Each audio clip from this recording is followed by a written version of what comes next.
Helicopter থেকে রঙিন চশমায় দুনিয়া দেখা আর জামগড়ার ওই রিক্সাওয়ালা ঘামে ভেজা লোকদের চোখ দিয়ে দুনিয়া দেখা, দুইটার মধ্যে কিন্তু পার্থক্য আছে। আদিশা এবার চট্টগ্রামের বন্যায় দেখা গেছে সবার আগে ছাপিয়ে পড়েছে দেশের ওলামাইকরাম। কথা বলেন আপনারা ভালো ইমামরা করতেছেন না, যে করতেছে তারা সমর্থন দেন, নিজে না পারলে লোকে করে কাজ করে। আপনি হুজুর মাহফিলে যাচ্ছেন 20 পদের খানা, আপনি হুজুর মাহফিলে যাচ্ছেন হেলিকপ্টার পাচ্ছেন, নিচে গাড়ি পাচ্ছেন, আপনি হুজুর মোটা বান্ডিল পাচ্ছেন, আপনি হুজুর মানুষের জন্য কি করলেন? প্রত্যেকটা দরবারে বিশ্বের জবাব দেওয়া লাগবে। কথা বলেন খালি দরবার নিয়ে বসে থাকেন, খালি খানকায় বিক্রি করে না, খালি হেলিকপ্টারে ঘুরে যাওয়া ও আসল জিনিসই। কথা বলে ঠিক করে যে মানুষের জন্য কাজ করে, অন্যায় কাজ করে, মানুষের উপকারে কাজ করে। শুনেন, একবার সুস্পষ্ট কথা, এখানে এতগুলো মিডিয়া আছে, আমাদের ট্যাবও ভাঙতে হবে। হুজুর হয়েছে তাই কি হয়েছে? রিক্সাওয়ালার সাথে কি হুজুর মিশতে পারে না? ঘামের ভেজায় গেঞ্জিওয়ালা জামাওয়ালা লোকদের সাথে যদি ইমাম খতিব মিশতে না পারে, যদি তাদের জন্য বড় বড় আলেমরা কিছু করতে না পারে, তাহলে এই আলেমকে হয়তো আল্লাহর আদালতে আমাদের ময়দানে দাঁড়ানো লাগতে পারে। কথা বলেন কারণ আমার নবী বলেছেন, হাক্কুন নাসি ইলাল্লাহি মান ইয়ানফাউহু লিন-নাস, মানুষের মধ্যে সর্বোত্তম মানুষ হচ্ছে সে মানুষ যে মানুষ মানুষের উপকারে কাজ করে। সর্বোত্তম মানুষ হচ্ছে সে মানুষ খায়রুন নাসি মান ইয়ানফাউন নাস, যে মানুষের উপকারে কাজ করে। আপনি হুজুর মাহফিলে যাচ্ছেন 20 পদের খানা, আপনি হুজুর মাহফিলে যাচ্ছেন হেলিকপ্টার পাচ্ছেন, নিচে গাড়ি পাচ্ছেন, আপনি হুজুর মোটা বান্ডিল পাচ্ছেন, আপনি হুজুর মানুষের জন্য কি করলেন? প্রত্যেকটা দরবারে বিশ্বের জবাব দেওয়া লাগবে। কথা বলেন কি হয়েছে? আমাদের হুজুরদের মধ্যে দেখবেন একটু বক্তা হলে, একটু ফেমাস হইলে, বাপরে বাপ, পাঞ্জাবির মার ভাঙতে চায় না। কথা বল না কেন? সব জায়গায় কোট মোট লাগাইয়া সুটের বুটিট হয়ে যেন ডিপ ফ্রিজ থেকে বাইরে হয়েছে। কথা বল না কেন? কে আপনি রিক্সাওয়ালা, ভ্যানওয়ালা, আমি কি? আমি তো মানুষ। আপনার যে রক্তগ্রস্ত, আমি তো সে রক্তগ্রস্তের মানুষ। আপনি খেয়াল করছেন আমি যে কথাটা বলতে চাচ্ছি? দরবার থেকে বিশ্বাসের রায় হন, খানকা থেকে দরবার থেকে আল্লাহর ওলির রায় হন। যেমন ভাবে খানকায় আপনি নেতৃত্ব দিবেন, মসজিদে নেতৃত্ব দিবেন, মাদ্রাসায় নেতৃত্ব দিবেন, মানুষের সামাজিক কাজে আপনাকে নেতৃত্ব দিতে হবে। এবার চট্টগ্রামের বন্যায় দেখা গেছে সবার আগে ছাপিয়ে পড়েছে দেশের ওলামাইকরাম। কথা বলেন সুতরাং যখন ইমামরা জাগবে, আলেমরা জাগবে, মানুষ উপকার পাবে। আমাদেরকে কি আল্লাহ বানাইছে শুধু ইমামতি করার তাই না? কথা বলেন না কেন? দৃষ্টিভঙ্গি পরিবর্তন করে। কেমন যেন আমরা এটা বুঝি না, কেমন যেন আবার কেউ যদি কাজ করে তার সমালোচনা। আপনি ভালো কাজ করতে পারতেছেন না, যে করতেছে তার সমর্থন দেন, নিজে না পারলে বসে থাকেন। আর কাজ কারে কয় আমার সাথে একটু 2 দিন ঘুরেন, খালি মনে করেন না যে রাওয়ানি সাহেব তো দামি দামি জুব্বা করে আসে, রাওয়ানি সাহেব বস্তাও না। কখন যখন একজন মানুষের কাজের প্রয়োজন হয়, আমার রাওয়ানি ফাউন্ডেশনের এই যে কর্মসংস্থান শত শত মানুষের উপকার হচ্ছে, কাজ হচ্ছে, ওই জায়গাটা আমি দেখি না তো কে রিক্সাওয়ালা কে ভ্যানওয়ালা, আমি তার সাথে মিশে যাই। মানুষ সবার হয়ে তাকায় থাকে যে হুজুর আপনি বাজারে তো কি হয়েছে, আমি বাজারে আসতে পারবো না? আমি কি একজন রিক্সাওয়ালার সাথে রিক্সা উঠতে পারবো না? আমি কি ভ্যানটা চালাতে পারবো না? এই আমিত্বটা আমাদেরকে পিছিয়ে ফেলেছে। কথা বলেন শুনেন, হেলিকপ্টার থেকে রঙিন চশমায় দুনিয়া দেখা আর জামগড়ার ওই রিক্সাওয়ালা ঘামে ভেজা লোকদের চোখ দিয়ে দুনিয়া দেখা, দুইটার মধ্যে কিন্তু পার্থক্য আছে। আদিশা দুইটার মধ্যে পার্থক্য আছে কিন্তু ইসলাম শুধু এটা শিখায় না এখানে ইমামতি করবেন, বক্তব্য করবেন, খাবেন দাবেন, নিজে ভালো জীবন যাপন করবেন না, আর একজনকে নিয়েই ভালো থাকতে হবে, এটা ইসলামের শিক্ষা। সুতরাং এটাও আমাদের ভাবতে হবে। যারা ভালো কাজ করে তাদেরকে সমর্থন দিতে হবে। ইনশাআল্লাহ বলেন ইনশাআল্লাহ। তাদের সামর্থ্য আছে, প্রত্যেকে দায়িত্ব নেন যে আমি একজন মানুষের উপকার, আমি নিজে শুধু ভালো থাকবো না। যারা শুধু এই টেন্ডেন্সি চেতনা লালন করে যে দুনিয়াটা মস্ত বড়, খাওয়া দাওয়া করতে করো, এরা আসলে দুনিয়ার মূল মাকসাদই বুঝে নাই। দুনিয়াটা মুমিনের জন্য হচ্ছে জেলখানা, দুনিয়া ভোগের জায়গা না, দুনিয়া হচ্ছে বিতরণের জায়গা, কষ্টের জায়গা। আল্লাহ বলতে করো, আমিন বলেন আমিন। এর মধ্যে মূল যে কয়েকটি শিক্ষা আজকে আমরা আলোচনা শুনবো ইনশাআল্লাহ তাআলা ধারাবাহিকভাবে, একটু মাথায় সেভ করে নেন পুরো সূরার বিষয়বস্তুটা কি। গোটা এই 111টা আয়াতের মাধ্যমে আল্লাহ তাআলা আমাদেরকে কি বার্তা দিচ্ছেন, একটা মেসেজ তো আছে। সেই মেসেজটা কি একটু শুনে নেন। মূলত 10টা বিষয় পুরো সূরার মধ্যে আলোচনা হয়েছে। জোরে বলেন কয়টা? আরো জোরে কয়টা? এবং প্রত্যেকটা বিষয় আপনার আমার জীবনের সাথে জড়িত। জোরে বলেন সুবহানাল্লাহ। এক নাম্বার, পৃথিবীতে এখানে এমন কোন মানুষ আছেন আমার মুসল্লি যে হাত তুলে দেখায় দিতে হুজুর আমার জীবনে কোনো কষ্ট নাই? একজন দেখাইতে পারবে? কষ্ট ছাড়া কোনো মানুষ নাই। দুনিয়াটা হচ্ছে আমাদের কষ্টের জায়গা, আখিরাতটা হচ্ছে সুখের জায়গা। ঠিক না? আল্লাহ বলছেন এক নম্বরে কোন কষ্টই স্থায়ী না, কষ্টের পরে সুখ আছে। ব্যক্তিকে ডরেন না, ভয় পায় না, কারো মেঘের আড়ালে সূর্য হাসছে। সুবহানাল্লাহ। এক নম্বর। দুই নম্বর হচ্ছে আল্লাহর পরিকল্পনা মানুষের পরিকল্পনার চাইতে শ্রেষ্ঠ। আপনার দৃষ্টিতে যেটা মনে হচ্ছে এটা অনেক ভালো, আল্লাহ রাব্বুল আলামিন বলছেন না এটা তোর জন্য ভালো না, কারণ ইন ফিউচার কোনটা ঘটবে এটা আমি আল্লাহ ছাড়া কেউ জানে না। দুই নম্বর। তিন নম্বর, ধৈর্যের শেষ ফল হচ্ছে সম্মান। যখন কোনো বিষয় আপনি ধৈর্য ধারণ করবেন, আপনি নিজেকে সংবরণ করবেন, দেখবেন শেষ সময় কি হবে? সম্মান হবে। সুবহানাল্লাহ বলেন না? বাংলাদেশে অনেক বিষয় আছে, অনেক খানকার দরবারের দায়িত্বশীলরা আছে, সারাক্ষণ খালি ফতোয়াবাজি করেন, অমুকে কাফের, অমুকে ফাউন্ডেশনে টাকা খায়, অমুকে এই করে, অমুকে সেই করে, সারাক্ষণ কালো চশমা দিয়ে খালি কুকুরের ফতোয়া বলছে। কথা বলেন অনেক স্কলার আছে যাকে কাফের ফতোয়া দেওয়া হয়েছে, একটা কথা কিন্তু বলে না। কথা বলেন আমাকে গালি দিচ্ছে, আমি কোনো কথা বলছি না, ওনাকে গালি দিচ্ছে, উনি কথা বলছে না।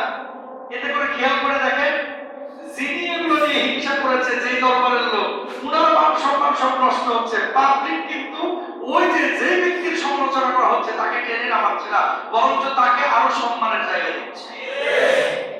বুঝলেন নাই কথা? আপনাকে কেউ আঘাত করেছে, আপনি এখান থেকে ঢোকা এখান থেকে বাইরে করে দেন, আমি কোনো কথাই বলবো না, তুই দিয়ে আমার কোনো আঘাত দিতে পারিস। আপনাকে কেউ কষ্ট দিচ্ছে, আমি কষ্ট মনে করলাম না, আল্লাহর জন্য আমি মেনে নিলাম, দেখবেন বিজয়টা আপনারই হবে। এজন্য মানসাকাতা ফাকাত নাজাত, যে চুপ থাকে সে নিরাপদ থাকে, আল্লাহ তাআলা তাকে সফল করে। সুবহানাল্লাহ বলেন না? ইউসুফ আলাইহিস সালাতু ওয়াস সালামের এই ঘটনা থেকে এখানে কিন্তু সূরা ইউসুফে আল্লাহ তাআলা বলেন ধৈর্যের শেষ ফলাফলটা হয় কি? সম্মান। ইমানদার কখনো হতাশ হয় না। 4 নাম্বার, ইমানদারের জীবনে হারানোর কোনো ভয় নাই, হয় জিতবো না হয় শিখবো, ভেঙে পড়বো না। হয় জিতবো না হয় শিখবো, হতাশ হবো না, ভেঙে পড়বো না। আমরা এমন কথা কখনো বলবো না যে আমার এই কিছু হবে না। কে বলেছে হবে? আপনার ছেলে প্রেসিডেন্ট হতে পারে, আপনার ছেলে কি হতে পারে, আপনার ছেলে বাংলাদেশের বড় শাইখুল হাদিস মুহাদ্দিস হতে পারে। কথা বলেন ঠিক?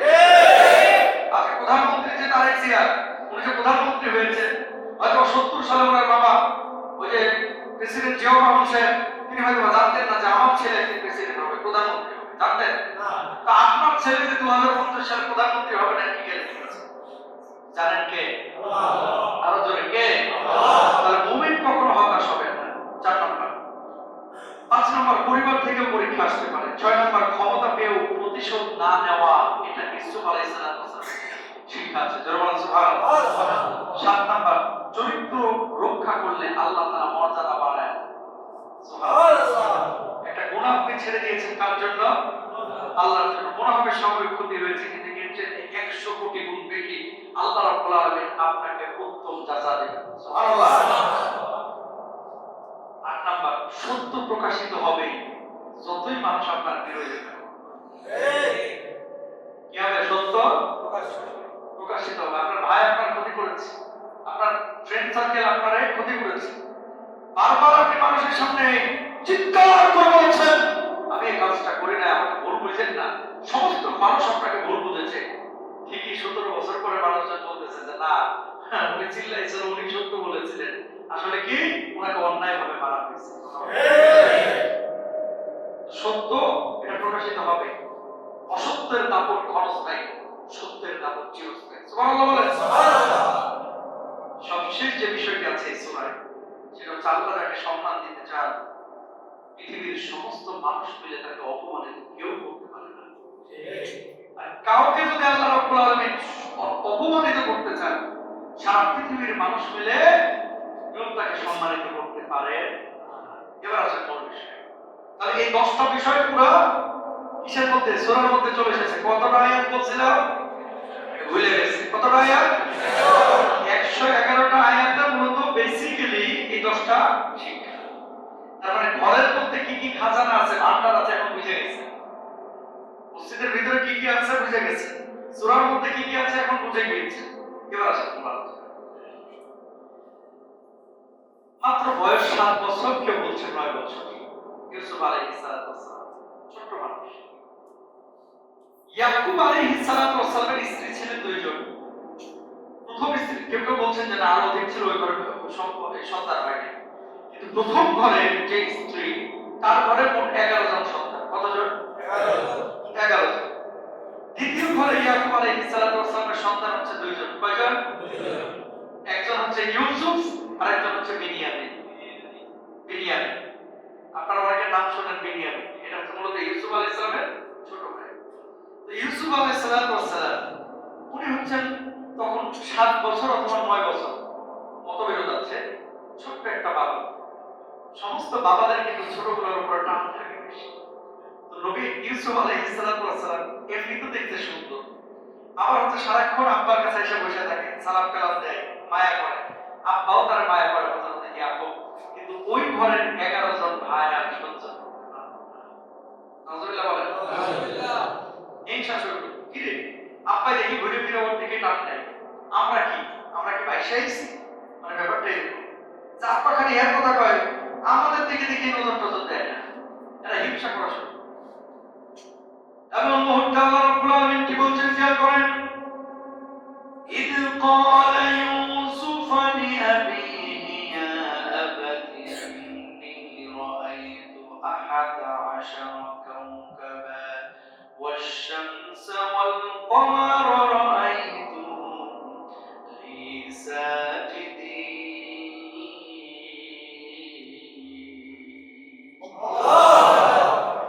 রাত্রিবেলায় ঘুমিয়েছেন ইউসুফ।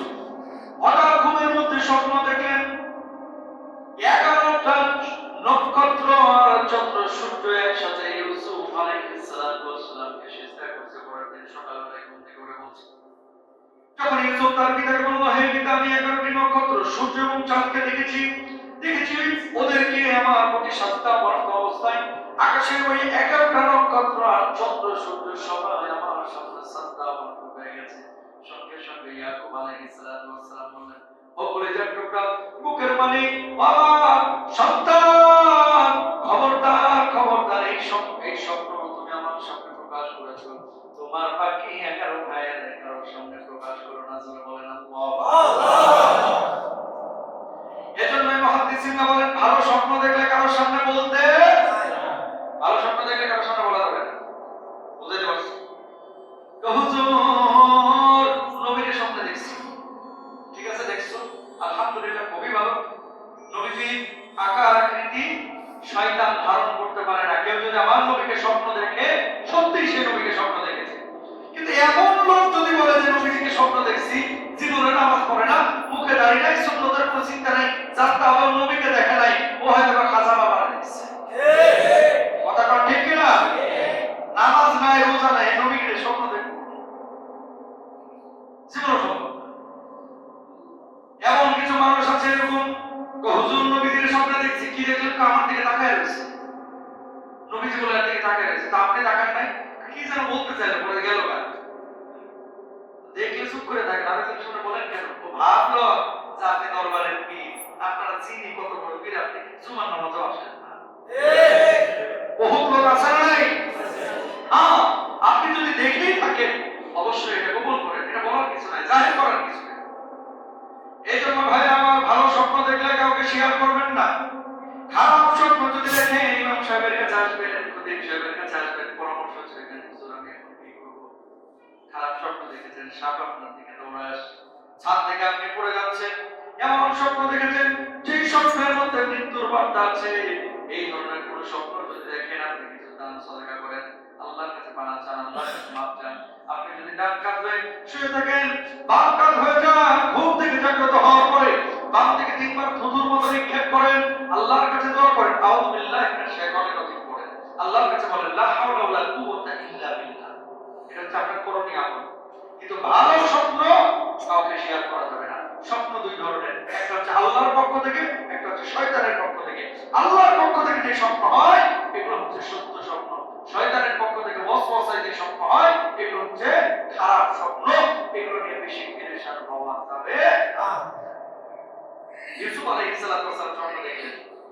বাবা বলতেছে, সন্তান এটা আর কাউকে বলিস না, তোর অন্য ভাইদেরকে, এরা এমনি তোরে সহ্য করতে পারে না, কারণ বেশি আদর করি আমি তোরে। বাস কি হলো, এবার ভাইরা টার্গেট নিলেন। কি টার্গেট দেখেন বাবা কি জবাব দিচ্ছে।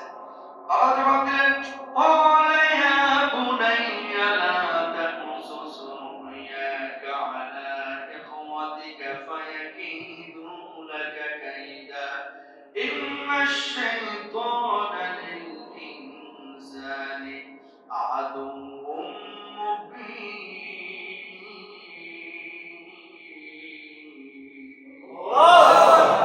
শয়তান আমাদের প্রকাশ্য শত্রু, স্পষ্ট শত্রু। খবরদার এটা তুমি আর কারোর কাছে কি করো না, বর্ণনা করো না, বলো না। বাবা তো নবী, আল্লাহু আকবার, বাবা নবী, ছেলেও নবী, সুবহানাল্লাহ।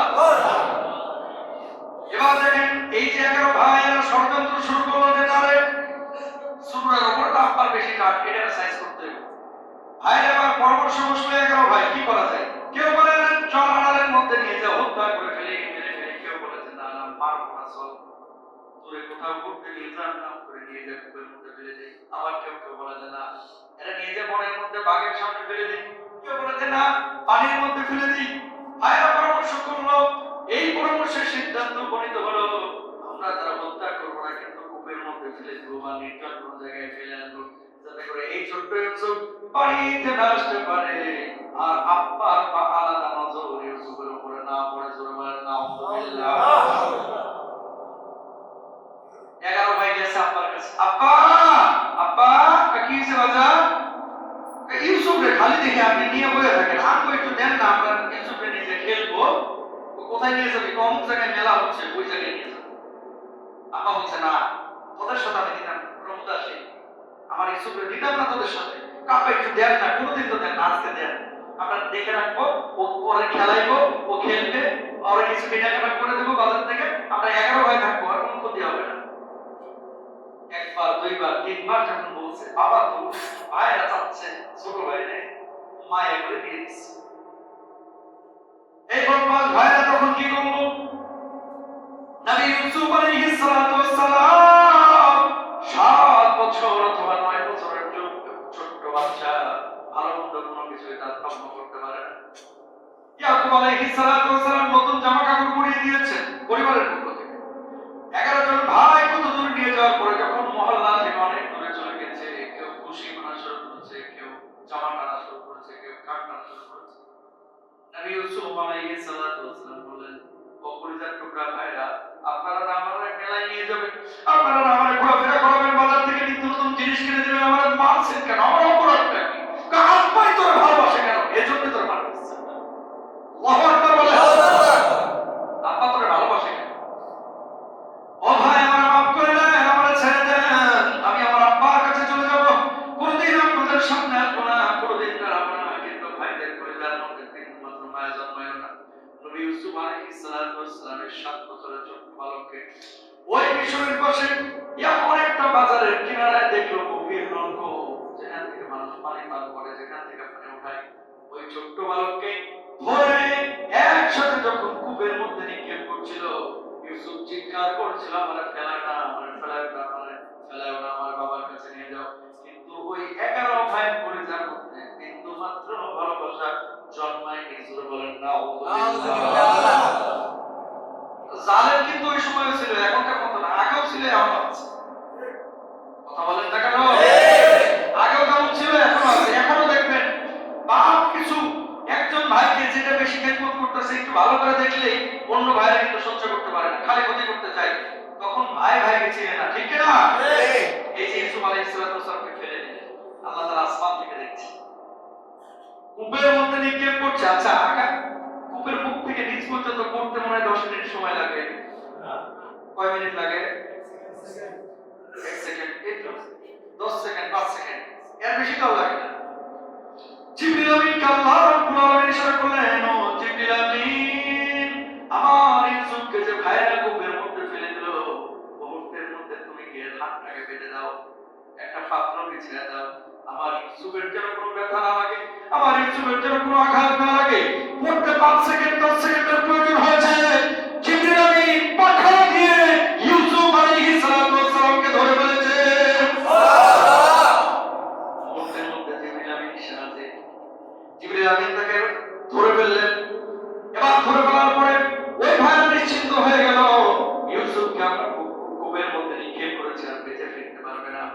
থাকুক ইউসুফ কূপের মধ্যে।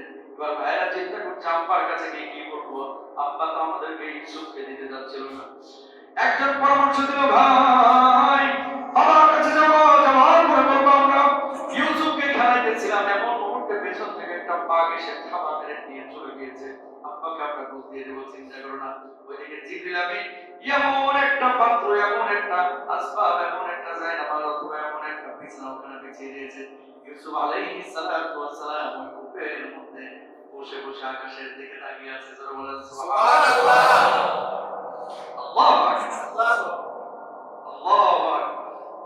কূপের মধ্যে যখন নিক্ষেপ করা হলো, লা তাকতুলু ইউসুফ ওয়া আলকুহু ফি গায়াবাতিল জুব, তোমরা ইউসুফকে হত্যা করো না, বরং তাকে গভীর কূপে ফেলে দাও। আয়া পরামর্শ দিল, ইন্নী লা ইয়াহসুনুনি আন তাযহাবু ওয়া আখাফু আন ইয়াকুলাহু যিব, তোমরা তাকে নিয়ে গেলে আমি কষ্ট পাবো, আর আমি আশঙ্কা করি তোমরা সতর্ক থাকলে দেখে খেয়ে ফেলবে। এটা আগেই বলেছিল বাবা। সুবহানাল্লাহ।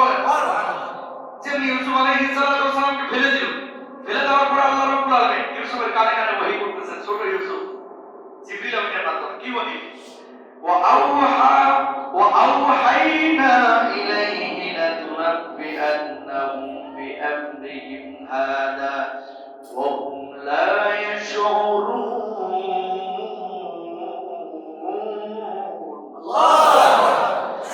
আমি তার কাছে ওহী করলাম, একদিন তুমি তাদের এই কাজের কথা তাদেরকে জানাবে, অথচ তারা তখন তোমাকে চিনতেও পারবে না। তাকবীর, আল্লাহু আকবার। আল্লাহ ইউসুফকে কানে কানে বললেন, এটা এই লোকগুলোকে তোমার সামনে দাঁড় করাবো, কিন্তু তারা সেদিন তোমাকে চিনবে না। কে বললেন? আল্লাহ। কূপের মধ্যে ফেলে দিয়েছে 7 বছর 8 বছরের বাচ্চাকে, খাওন পাইব। আল্লাহ তাআলা 2 আঙ্গুলের মধ্যে মধু আর দুধ ঢেলে দিলেন। সুবহানাল্লাহ। আঙ্গুল চুষে একটা দিয়ে দুধ বের হয়, আঙ্গুল চুষে আরেকটা দিয়ে জান্নাত থেকে মধু বের হয়। সুবহানাল্লাহ। শিক্ষা কি? আল্লাহ যদি কাউকে রক্ষা করে, টেনের নিচে পড়েও মরে না। আল্লাহ যদি কাউকে রক্ষা করে, কূপের মধ্যে পড়েও মরে না। সাগরের মধ্যে আল্লাহ তাআলা 7 দিন 8 দিন ভাষা রেখে কিনারায় বেরোতে পারে। কথা বলেন ঠিক না? তাহলে তাওয়াক্কুলটা ইউসুফ কার উপরে করলো? জিবরিল আমিন আল্লাহ তাআলা ইউসুফকে রক্ষা করলো। এবার ভাইরা আহা বাজার থেকে খাইতে খাইতে যাইতেছে আর বলতেছে, বাপের বমুড়া কি? একজনে কইল যে যদি বাগে খাইয়া ফেলছি, কই তার তো আব্বাই করবো, খাওয়ার পরে যে জামা কাপড় পরেছিল এই নিবো। বলছে চল এক কাজ করি, জামা তো আগে খুলে ফেলাইছি, কূপে ফেলার আগে আবার জামা খুলছে, কূপে ফেলার আগে জামা খুলে এটার ভিতরে কিছু আলগা রক্তের মতো লাগাইছে, রং, যাতে করে আব্বারা যে বুঝাইতে পারে যে আপনার ইউসুফকে খাইয়া ফেলেছে। এই রংযুক্ত জামা নিয়ে নবী ইয়াকুব আলাইহিস সালাতু ওয়াস সালামের কাছে ভাইরা যখন হাজির হলো, ইয়াকুব আলাইহিস সালাতু ওয়াস সালাম ওই সন্তানদের দিকে তাকায় বললেন, আমার ইউসুফ কই, আমার ইউসুফ কই আব্বা, আপনার ইউসুফকে বাগে খেয়ে ফেলেছে। ইয়াকুব আলাইহিস সালাতু ওয়াস সালাম বললেন, না না, আমি বিশ্বাস করি না আমার ইয়াকুব ইউসুফকে বাগে খাইতে পারে না, সত্যি করে বলো, কইছে দেখেন জামা আমার আপনার ইউসুফকে খেয়ে ফেলছে। বাপ বিশ্বাস করে না। ইয়াকুব আলাইহিস সালাতু ওয়াস সালাম কান্না শুরু করলেন, চোখে দপ দপ দপ করে পানি পড়ে। আল্লাহ আল্লাহ আল্লাহ, কোন পরীক্ষা আমি করলাম। ভাইরা যত স্বীকার করলো না, এইভাবে একদিন না 2 দিন না 3 দিন না বেশ কয়েক মাস অতিবাহিত হয়ে গেল, কিন্তু ইয়াকুব আলাইহিস সালাতু ওয়াস সালাম নবী ইউসুফের খবর আর পাইলেন না। চোখগুলো কাঁদতে কাঁদতে সাদা হয়ে গেল। কেউ কেউ বলেন ওই শোকে নবী ইয়াকুব আলাইহিস সালাতু ওয়াস সালাম অন্ধ পর্যন্ত হয়ে গেছে, দৃষ্টি শক্তি হারায় ফেলছেন। জোরে বলেন আল্লাহু আকবার। এদিকে চলে গেল, বাপরে বুঝতেছে, বাপ কান্না করতেছে। ভাইরা কত বড় জালেম চিন্তা, কত বড় জালেম, তাও স্বীকার করলো না। মিশর থেকে একটা বাণিজ্য কাফেলা আসছে, পানি খাবে, যেহেতু মরু এলাকা, পানি খাওয়ার জন্য এখন কূপে বালতি যেতে হবে। যেমনি কূপে বালতিটা ফেলছে, অমনি ইউসুফকে তুলে জিবরিল আমিন বালতির উপরে বসায় দিচ্ছে। সুবহানাল্লাহ। রাখে আল্লাহ মারে, রাখে আল্লাহ মারে। বালতি এবার টানে তুলতেছে, কূপের নিচে অন্ধকার, ওখানে তার বাতি নাই, কারেন্ট নাই। কি রে ভাই, অন্যদিন পানি তুলি এত ভারী তো লাগে, আজকে এত ভারী লাগে কি?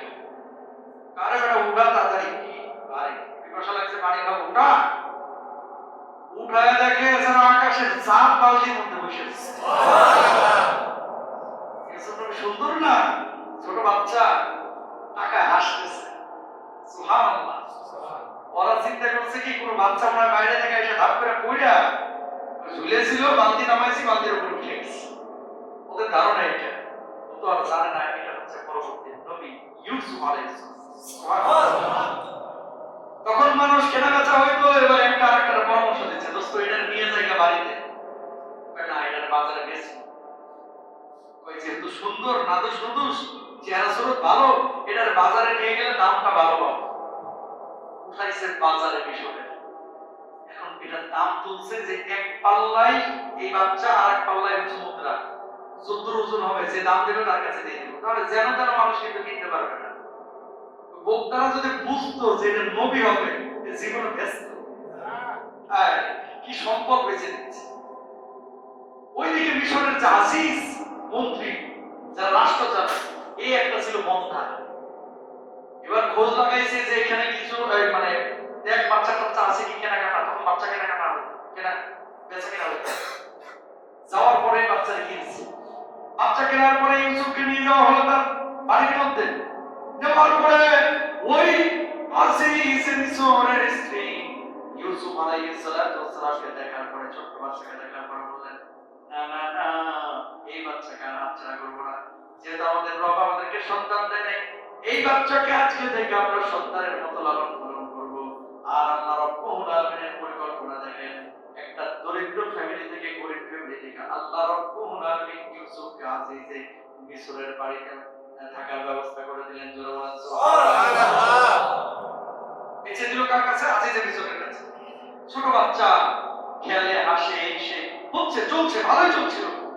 ইউসুফ আলাইহিস সালাম এমন একটা বয়সে পরিণত হলেন যে সময় ইউসুফ আলাইহিস সালাম প্রাপ্ত বয়স হলেন, যৌবনে পদার্পণ করলেন। ওয়ালাম্মা বালাগা শুদ্দাহু আতাইনাহু হুকমান ওয়া ইলমা ওয়া কাযালিকা নাজজিল মুহসিনিন।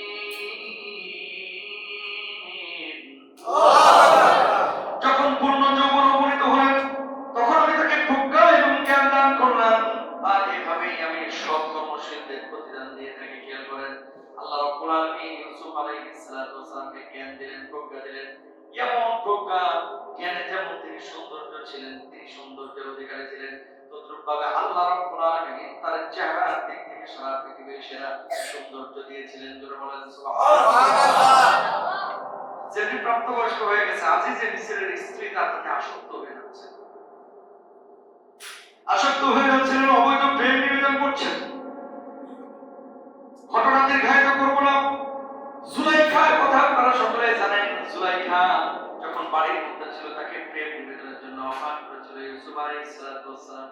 ঘরের মধ্যে কেউ নাই, জুলাইখা বলছে তুমি আমার সাথে প্রেম নিবেদন করো, ভালোবাসা নিবেদন করো। ইউসুফ আলাইহিস সালাম আল্লাহ রাব্বুল আলামিনকে চিনতেন, জানতেন, তাওহীদে বিশ্বাসী ছিলেন। তিনি যখন এই প্রস্তাব পেলেন, সঙ্গে সঙ্গে তিনি দৌড় দিলেন। সুলাইখা পেছন থেকে হামলে করেছে তাকে পাকড়াও করার জন্য, ধরার জন্য। সিন্ডিকেটের সামনে গিয়েছে, আজিজে মিশর চলে এসেছেন। কি হয়েছে, কি হয়েছে? সঙ্গে সঙ্গে তার উপরে অপবাদ দেওয়া হলো যে আমার উপরে সে কালো হস্তক্ষেপ করেছে, প্রেম নিবেদন করেছে, আমাকে সে ধর্ষণ করতে চেয়েছে। জোরে বলেন আল্লাহ। নিজেই গেল তার উপরে হামলে পড়তে, অথচ এখন অপবাদ দিল কার উপরে? ইউসুফের উপরে। নাউজুবিল্লাহ বলেন না। এজন্য মেয়েরা ভাই ডেঞ্জারাস। এটা কিন্তু এই জামানায় শুধু না, ওই জামানাতেও ছিল। এবার গোটা মহল্লা জানাজানি হয়ে গেছে, কি রে এটা না এত জ্ঞানী ছেলে, ভালো ছেলে, এত সুন্দর, মুআদ্দাব, ভদ্র, নম্র, কারোর সাথে ভেজাল করে না, এটা এরকম আকাম করতে গেছে। নাউজুবিল্লাহ, এর চাইতে বদমাশ আর নাই। জোরে বলেন নাউজুবিল্লাহ। যেটা হয় এলাকায় যুবকরা যদি একটা কিছু করছে, তাহলে মনে করেন মাশাআল্লাহ, তার তো কোনো কথাই নাই। কারণ সাদা জামায় দাগ পড়লে বেশি বোঝা যায়, কথা কোন না কেন? গোটা এলাকায় সমালোচনা শুরু হয়ে গেছে। কি গো, কি হয়েছে, ঘটনা কি? তো এই যে আপনি এত বড় একটা কাজ করছেন। ওয়ারাদাতহু আল্লাতী ইয়াহুমা ফী বাইতিহা আন নাফসিহি ওয়াল্লাকাতিল আবওয়াবা ওয়া কালাত হাইতালাক। জোরে বলেন আল্লাহু আকবার। যে সব দরজা শক্ত করে বন্ধ করে দিল। বন্ধ করে বলল, এসো। কে বলছেন? আমার আল্লাহ নিজে বলছেন। ইউসুফ সঙ্গে সঙ্গে জবাব দিলেন, মাআযাল্লাহ, আল্লাহকে আমাকে সাহায্য করেন। ইন্নাহু রাব্বি আহসানা মাথওয়ায় ইন্নাহু লা ইউফলিহু যালিমুন।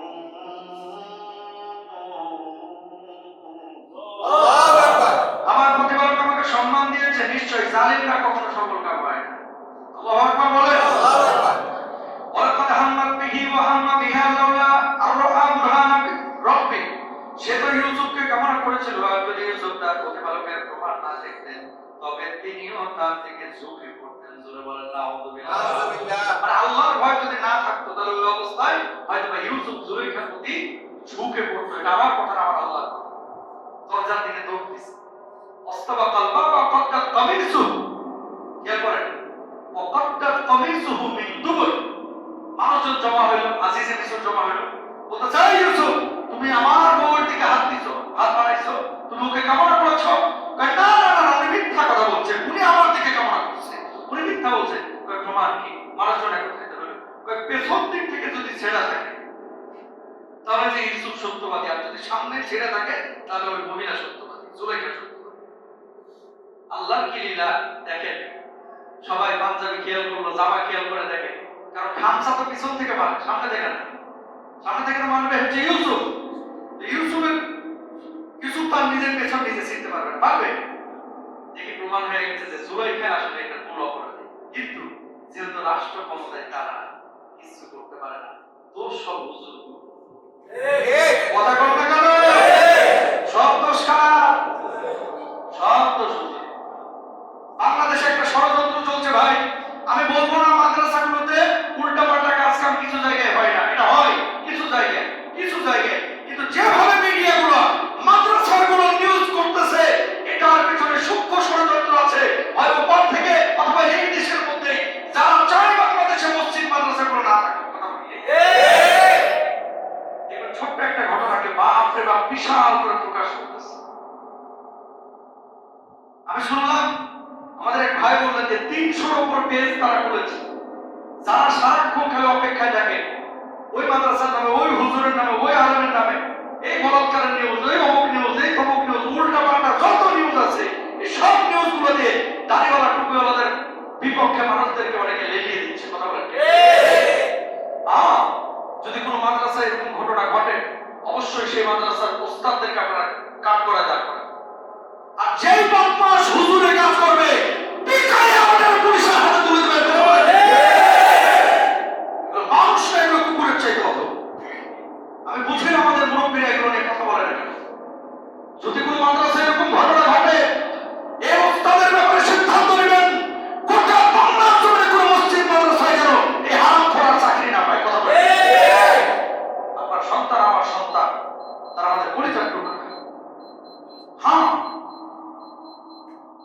বয়ঃসন্ধিকাল যখন হয় মানুষের বিভিন্ন ধরনের কিন্তু আগ্রহ তৈরি হয়। ছোট বাচ্চারা অনেক সময় একটা আরেকটার সাথে উল্টা পাল্টা এরকম হতে পারে। এটা যে শুধু মাদ্রাসায় হয় তা না, আপনার বাড়িতেও কিন্তু হয়। মাদ্রাসাটা বেশি আলোচনা হয়, আপনারটা হয় না। কাজিনে কাজিনে কত কি হয় আপনি কি জানেন? সব জানেন না। আমি যে কথা বলতে চাচ্ছি, পাপ পাপি, সেটা মাদ্রাসায় হোক সেটা স্কুলে হোক, আমরা পাপের বিপক্ষে। কিন্তু উদ্দেশ্য প্রণোদিত ভাবে মাদ্রাসাগুলোকে টার্গেট করা এটা কিন্তু অন্যায়। এটা কি ওই যে ইউসুফ আলাইহিস সালাম বারবার বলতেছে যে দেখেন, আমি যদি ওর উপরে হামলা করতাম তাহলে তো আমার সামনে দিক ছেড়ে দিত জামা, ও আমার তাইয়া এসে দেখে তো আমার জামার পিছন ছিল। তারপর মানুষ বিশ্বাস করবে না না না, তুই বেটা এদেশে এদের এখানে থেকে বড় হয়েছো, হ্যাঁ আমরা ওদেরকে চিনি না, ওরা আসিজের কিছু, ওরাও সংগ্রাম করতে পারে, ওরা এই কাম করতে পারে না, করলে তুই করছিস। প্রমাণ থাকার পরে বিশ্বাস করবে না। ওই যে হুজুর কথা বলে বলছে কি, বলছে হুজুর, হুজুর হলে তো সত্য সুযোগ।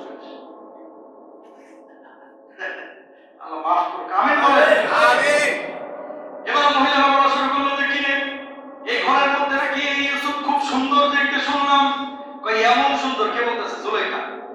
কেমন সুন্দর? কয় ও মুখে ভাষা প্রকাশ করা, মানে অনুভূতি দিয়ে মুখে ভাষার মাধ্যমে এটা প্রকাশ করা যাবে না, একটু দেখার ব্যবস্থা করেন। কারা বলতেছে? এলাকার ভাগিরা, এলাকার কারা বুঝেন নাই?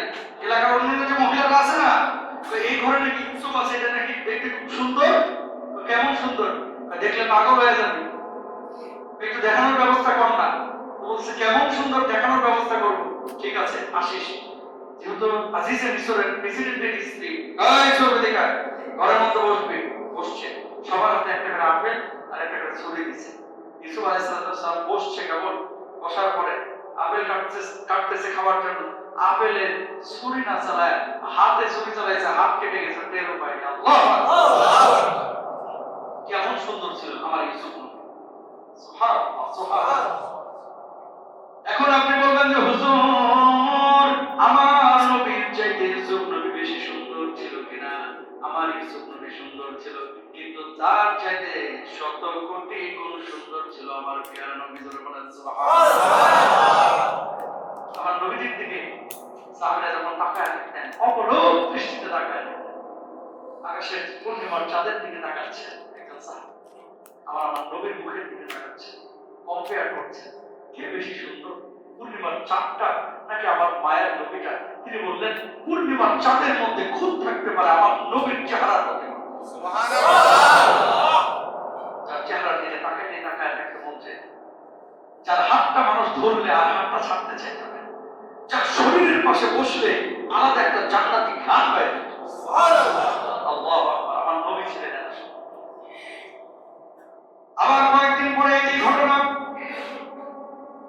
ওই ঘটনা আবার টেনে নিয়ে এসেছে, ইউসুফ তোমার তো শাস্তি পেতেই হবে, কারণ তুমি আমার বউয়ের দিকে হাত বাড়াইছিলে। কি শাস্তি? কই জেলে যাও। জেলের মধ্যে আবদ্ধ করা হইল 1 বছর না 2 বছর না, আমার ইউসুফ নবীকে প্রায় 7 থেকে 9 বছর জেলের মধ্যে বন্দী করে রেখেছিল। জোরে বলেন না আলহামদুলিল্লাহ। জেলের মধ্যে যখন দিয়ে দিছে, যাওয়ার পরে সাথে আরো 2 জন গেছে ওই জেলখানাতে। জেলখানাতে 2 জন যখন গেছে, যাওয়ার পরে দেখলো যে ইউসুফ এই জেলের মধ্যে। 2 জন যাওয়ার পরে 2 জনই স্বপ্ন দেখছে। ইউসুফ আলাইহিস সালাতু ওয়াস সালাম ওয়াদাখালা মা'আহু সিজনা ফাতায়ান, তার সঙ্গে কারাগারে আরো 2 জন যুবক গেল। নাবিনা বিতাউইলিহি ইন্না নারাকা মিনাল মুহসিনিন। একজন স্বপ্ন দেখলো যে আমি আঙ্গুর চেপে মদ তৈরি করতেছি। আঙ্গুরের রস দিয়ে কিন্তু মদ হয়, জানেন তো? আঙ্গুর টিপে টিপে কি করতেছে? মদ তৈরি করতেছে। একজন স্বপ্ন দেখলো। আর আরেকজন স্বপ্ন দেখলো যে আমার মাথায় রুটি আর পাখিরা তা খাচ্ছে। ইউসুফ আলাইহিস সালাতু ওয়াস সালামের কাছে বলল, এই ইউসুফ, শুনছি তুমি ভালো মানুষ, অনেক জ্ঞান রাখো, এই স্বপ্নের ব্যাখ্যা কি বলো? কোথায়? জেলখানায়। ইউসুফ আলাইহিস সালাতু ওয়াস সালাম জবাবটা কি? ইয়া সাহিবাইস সিজনি আরবাবুম মুতাফাররিকুনা খায়রুন আমিল্লাহুল ওয়াহিদুল কাহ্হার। আল্লাহু আকবার।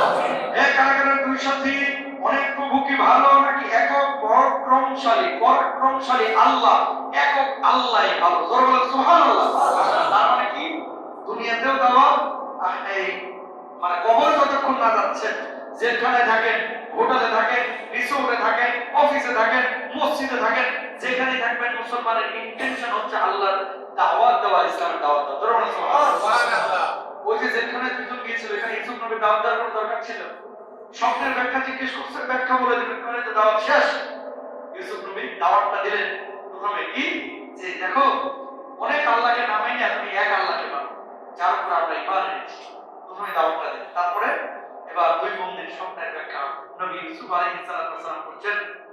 তিনি বললেন, প্রথম ব্যক্তি বাদশার পানীয় পরিবেশনকারী হবে, আর দ্বিতীয় ব্যক্তিকে মৃত্যুদণ্ড দেওয়া হবে। ওই যে আঙ্গুর থেকে মদ বানাইতেছিল, ও হচ্ছে বাদশার পানি সরবরাহ করবে। আর দ্বিতীয় ব্যক্তি যার উপর থেকে পাখি যার মাথা থেকে রুটি খাচ্ছিল, এর মৃত্যুদণ্ড কার্যকর হবে। এটা পরবর্তীতে তাই হয়েছিল। জোরে বলেন আল্লাহু আকবার। কয়েক বছর পরে এবার ওই ব্যক্তি কার, ওই যে মদ যে বানাইতেছিল, ওর জামিনে মুক্তি হলো। কিসে? জামিনে মুক্তি। জেলখানা থেকে ছেড়ে দেওয়া হলো। ইউসুফ নবী এবার বলতেছে, তুমি আমার বড় উপকার করেছিলে, তোমার কি কোনো উপকার করতে পারি? আমার কোনো উপকার করা লাগবে না, তুমি যে মালিকের কাছে কাজ করো, ওই বাদশাকে আমার কথাটা একটু বললো, যদি তার মায়া হয় আমার একটু ছেড়ে দেবে। ওই বেচারা জেলখানা থেকে বের হওয়ার পরে ভুলে গেছে কার কথা? ইউসুফ নবীর। কারণ জেলের মধ্যে তো বন্ধু ছিল ইউসুফ, এখন তো বাইরে বন্ধুর অভাব নাই। বিপদে ঠিকই আসল বন্ধুরে মনে পড়ে, সুখে থাকলে আর মনে পড়ে না। মরার দিনে হুজুর দাওয়াত পায়, বিয়ের দিনে হুজুর দাওয়াত পায় না। কথা কন না কেন? এলাকায় মরলে হুজুর দাওয়াত পায়, খতিব দাওয়াত পায়, কিন্তু বিয়ের দিন দাওয়াত পায় না। ওই সেম জিনিস, যার জন্য সিন্দি খাইলি মোল্লা সিন্দি না। ইউসুফ নবী জেলখানার মধ্যে যারা এতদিন হেল্প করলো, খেদমত করলো, পরে খালি বলছে যে তুই বাইর হয়ে যেটা আমার আইনজীবী নাই, আমার তো কোনো উকিল টুকিল নাই, আমার কোনো আত্মীয় স্বজন নাই, আমি তো মুসাফির, পালক পুত্র, মানে পালক সন্তানের এই এরিয়ায়। তো তুই যে একটু মালিককে বলিস যে জেল তো অনেক খাটাইলেন, এবার একটু আমার সাইডে দেন, আমি নির্দোষ, বুঝে ভুলে গেছে। অনেকদিন পরে বাদশাহ একটা স্বপ্ন দেখছে। কি স্বপ্ন? বাদশাহ স্বপ্ন দেখছে, খেয়াল করেন কিভাবে আল্লাহ তাআলা মানে রাষ্ট্রনায়ক বানালেন। বাদশাহ স্বপ্ন দেখলেন যে 7টা মোটা গাভী চিকন 7টা গাভীকে খেয়ে ফেলছে, আর কিছু শুকনা শীষ, কিছু সবুজ শীষ। বাদশাহ এই স্বপ্ন দেখার পরে স্বপ্নের ব্যাখ্যাটা জানার জন্য একেবারে পাগলের মতো হয়ে গেছে। কে? ঈশ্বর বাদশাহ। এবার গোটা রাজ্যে খবর লাগালো এই স্বপ্নের ব্যাখ্যা কেউ তোমরা করতে পারবে কিনা। কেউ স্বপ্নের ব্যাখ্যা করতে পারে না, কেউ পারে না। ওই যে ভদ্রলোক যে জেলের মধ্যে ছিল, এবার এর কথা ইউসুফ আলাইহিস সালাতু ওয়াস সালামের কথা মনে পড়ছে যে এই স্বপ্নের ব্যাখ্যা তো একজন করতে পারে, সেটা হচ্ছে ইউসুফ। সঙ্গে সঙ্গে ওই বাদশাকে বললেন, আমার কাছে একজন লোক আছে আমার সন্তানের, যে লোকের কাছে গেলে আপনার স্বপ্নের সুস্পষ্ট ব্যাখ্যা করতে পারবে। কে সেই লোক? তার নাম হচ্ছে ইউসুফ, যে অনেক দিন ধরে জেল খাটতেছে। ওই স্বপ্নের ব্যাখ্যাটা জানে, যদি ভালো ব্যাখ্যা করতে পারে ওর জেল থেকে আমি বাইরে করব। আল্লাহু আকবার। ইউসুফ আলাইহিস সালামের কাছে গেছে। ইউসুফ নবী বলছে প্রথম 7 বছর ওই যে 7টা গাভী 7 গাভীকে খেয়ে ফেলছে, এর মানে হচ্ছে প্রথম 7 বছর প্রচুর ফসল হবে, এর পরের 7 বছর প্রচুর দুর্ভিক্ষ হবে, এরপর আবার 1-2 বছর খুব ফসল হবে, মানুষ স্বচ্ছন্দে থাকবে, সুখে শান্তিতে থাকবে। ব্যাখ্যা এটা করে দিয়েছে। আসার পরে বললো যে এটা ব্যাখ্যা করেছে এবং সম্পদ কিছু জমিয়ে রাখতে বলেছে, যাতে করে দুর্ভিক্ষের বছরগুলোতে কি করতে পারে, খাইতে পারে। বাদশা শোনার পরে বেটা সঙ্গে সঙ্গে, মানে বাদশা শোনার পরে বলতে চাই, বেটা তুই তাড়াতাড়ি ওকে নিয়ে আয়, ও হচ্ছে জেলখানায় থাকার মানুষ না, ও হচ্ছে আমার রাজত্বের সর্বোচ্চ পদে অধিষ্ঠিত হওয়ার কথা। যে এমন ব্যাখ্যা করতে পারে যেন তার ব্যক্তি না, এর ভিতরে আলাদা মান আছে। খালি দরবার নিয়ে বসে থাকে, খালি খানকায় বিক্রি করে না, খালি হেলিকপ্টারে ঘুরে না, ও আসল জিনিসই কথা বলে ঠিক করে, যে মানুষের জন্য কাজ করে, অন্যায় কাজ করে, মানুষের উপকারে কাজ করে। শুনেন, একবার সুস্পষ্ট কথা, এখানে এতগুলো মিডিয়া আছে, আমাদের ট্যাবও ভাঙতে হবে। হুজুর হয়েছে তাই কি হয়েছে? রিক্সাওয়ালার সাথে কি হুজুর মিশতে পারে না? খামের ভেজাই গেঞ্জিওয়ালা জামাওয়ালা লোকদের সাথে যদি ইমাম খতিব মিশতে না পারে, যদি তাদের জন্য বড় বড় আলেমরা কিছু করতে না পারে, তাহলে এই আলেমকে হয়তো আল্লাহর আদালতে আমাদের ময়দানে দাঁড়ানো লাগতে পারে। কথা বলেন ঠিক? কারণ আমার নবী বলেছেন, হাক্কুন নাস ইলাল্লাহি মান ইয়ানফাউহু লিন-নাস, মানুষের মধ্যে সর্বোত্তম মানুষ হচ্ছে সে মানুষ যে মানুষ মানুষের উপকারে কাজ করে। সর্বোত্তম মানুষ হচ্ছে সে মানুষ, খায়রুন নাস মান ইয়ানফাউন নাস, যে মানুষের উপকারে কাজ করে। আপনি হুজুর মাহফিলে যাচ্ছেন 20 পদের খানা, আপনি হুজুর মাহফিলে যাচ্ছেন হেলিকপ্টার পাচ্ছেন, নিচে গাড়ি পাচ্ছেন, আপনি হুজুর মোটা বান্ডেল পাচ্ছেন, আপনি হুজুর মানুষের জন্য কি করলেন? প্রত্যেকটা দরবারের বিষয়কে জবাব দেওয়া লাগবে। কথা বলেন কি হয়েছে? আমাদের হুজুরদের মধ্যে দেখবেন একটু বক্তা হলে, একটু ফেমাস হইলে, বাপ রে বাপ, পাঞ্জাবির মার ভাঙতে চায় না। কথা বল না কেন? সব জায়গায় কোট মোট লাগাইয়া সুটের বুটি হয়ে যেন ডিপ ফ্রিজ থেকে বাইরে হয়েছে। কথা বল না কেন? কে আপনি রিক্সাওয়ালা, ভ্যানওয়ালা, আমি কি? আমি তো মানুষ। আপনার যে রক্তগ্রস্ত, আমি তো সে রক্তগ্রস্তের মানুষ। আপনি খেয়াল করছেন আমি যে কথাটা বলতে চাচ্ছি? দরবার থেকে বিশ্বাসের বাইর হন, খানকা থেকে দরবার থেকে আল্লাহর ওলিরা বাইর হন। যেমন ভাবে খানকায় আপনি নেতৃত্ব দিবেন, মসজিদে নেতৃত্ব দিবেন, মাদ্রাসায় নেতৃত্ব দিবেন, মানুষের সামাজিক কাজে আপনাকে নেতৃত্ব দিতে হবে। এবার চট্টগ্রামের বন্যায় দেখা গেছে সবার আগে ছাপিয়ে পড়েছে দেশের ওলামায়ে কেরাম।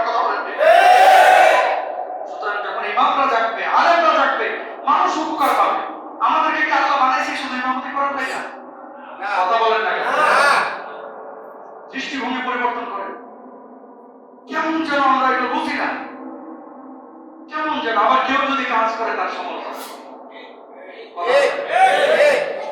আপনি ভালো কাজ করতে পারতেছেন না, যে করতেছে তার সমর্থন দেন, নিজে না পারলে বসে থাকেন। আর কাজ কারে কয় আমার সাথে একটু 2 দিন ঘুরেন, খালি মনে করেন না যে রামান হিসেব তো দামি দামি জুব্বা করে আসে, রামান হিসেব বস্তাও না। কখন যখন একজন মানুষের কাজের প্রয়োজন হয়, আমার রামারি ফাউন্ডেশনের এই যে কর্মসংস্থান শত শত মানুষের উপকার হচ্ছে, কাজ হচ্ছে, ওই জায়গাটা আমি দেখি না তো কে রিক্সাওয়ালা কে ভ্যানওয়ালা, আমি তার সাথে মিশে যাই। মানুষ সবার হয়ে তাকায় থাকে যে হুজুর আপনি বাজারে, তো কি হয়েছে আমি বাজারে আসতে পারবো না? আমি কি একজন রিক্সাওয়ালার সাথে রিক্সা উঠতে পারবো না? আমি কি ভ্যানটা চালাতে পারবো না? এই আমিত্বটা আমাদেরকে পিছিয়ে ফেলেছে। কথা বলেন শুনেন, হেলিকপ্টার থেকে রঙিন চশমায় দুনিয়া দেখা আর জামগড়ার ওই রিক্সাওয়ালা ঘামে ভেজা লোকদের চোখ দিয়ে দুনিয়া দেখা, দুইটার মধ্যে কিন্তু পার্থক্য আছে। আজিশা, দুইটার মধ্যে পার্থক্য আছে। কিন্তু ইসলাম শুধু এটা শিখায় না এখানে ইমামতি করবেন, সত্তাগুলি করবেন, খাবেন দাবেন, নিজে ভালো জীবন যাপন করবেন না, আর একজনকে নিয়েই ভালো থাকতে হবে, এটা ইসলামের শিক্ষা। সুতরাং এটাও আমাদের মানতে হবে। আর যারা ভালো কাজ করে তাদেরকে সমর্থন দিতে হবে। ইনশাআল্লাহ বলেন ইনশাআল্লাহ। যাদের সামর্থ্য আছে প্রত্যেকে দায়িত্ব নেন যে আমি একজন মানুষ, আমি নিজে শুধু ভালো থাকবো না। যারা শুধু এই টেন্ডেন্সি চেতনা লালন করে যে দুনিয়াটা মস্ত বড়, খাওয়া দাওয়া করতে করো, এরা আসলে দুনিয়ার মূল মাকসাদই বুঝে নাই। দুনিয়াটা মুমিনের জন্য হচ্ছে জেলখানা, দুনিয়া ভোগের জায়গা না, দুনিয়া হচ্ছে বিতরণের জায়গা, কষ্টের জায়গা। আল্লাহ বলতার করো, আমিন বলেন আমিন। 2-4 মিনিটের মধ্যে শেষ করবো। কোথায় ছিল কথা? জেলখানা থেকে বাহির করলো। বাহির করার পরে বলতেছে, তোমার আমি একটা মন্ত্রণালয় দিতে চাই, তুমি কোনটা নেবা? তুমি আমার জানটারে ঠান্ডা করে ফেলাইছো। দিবে নিচে হয়তো ভালো মন্ত্রণালয়টা দেন, কোনটা নেবা? অর্থ আর খাদ্য মন্ত্রণালয়টা আমরা দিয়ে দেন। জ্ঞানী মানুষ তো ওই শিক্ষামন্ত্রী হইতে চায় না, আবার কি কয়ে হেলে বিপদে পড়েছে, ঠিক না? তো বলছে আমার অর্থ আর খাদ্য মন্ত্রণালয়টা আমার দিয়ে দেন। তো দিয়ে দিচ্ছে। দেওয়ার পরে ওই যে দুর্ভিক্ষ শুরু হওয়ার পরে গোটা মিশরে মানুষ ঝাঁকে ঝাঁকে আসতেছে। ইয়াকুব আলাইহিস সালাম তখনও জীবিত। এই মিশরের বাদশার ওখানে খাবার দেবে, খাবার নিয়ে আসিস। তারা থাকে মিশর থেকে অনেক বাইরে। 11 ভাই মিলে খাবার নিতে আসছে। দেখেন আল্লাহর কি খেলা, সুবহানাল্লাহ। যখন খাদ্য মন্ত্রণালয়ের দায়িত্ব নবী ইউসুফ, তখন 11 ভাই আসছে ইউসুফ আলাইহিস সালামের এখানে ত্রাণ নিতে, খাদ্য নিতে। ইউসুফ নবী দূর থেকে দেখে বলছে, কি রে চিনে ফেলেছে, সুবহানাল্লাহ বলবা। ওরা ইউসুফকে চিনে নাই, ইউসুফ আলাইহিস সালাম কি চিনে ফেলেছে।